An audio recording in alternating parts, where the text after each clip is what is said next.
আমার ডেইলি পড়াশোনা করার নমুনা। তোর এখন আমার পড়তে একটুও ভালো লাগছে না। দুপুরে স্নান করে খেয়ে দিয়ে উঠে আমি মন দিয়ে পড়বো।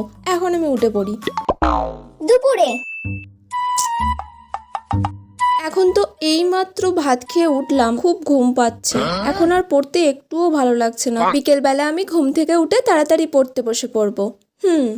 বিকেলে? এখন ভালোই লাগছে না। এই সবে মাত্র ঘুম থেকে উঠলাম, এখনো ঘুমের ঘোরটাও ভালো করে কাটেনি। সন্ধেবেলা মন দিয়ে পড়বো। সন্ধ্যাবেলা? আমাকে তো পড়তে হবে। তোর এখনো অনেক টাইম আছে। রাত্রিবেলা আমি রাত জেগে জেগে সব পড়া করে নেবো। এখন একটু ফোনটা নিয়ে ঘাঁটি। রাতে? ও, আমার তো কি ঘুম পাচ্ছে। আজকে থাক, কাল পড়বো।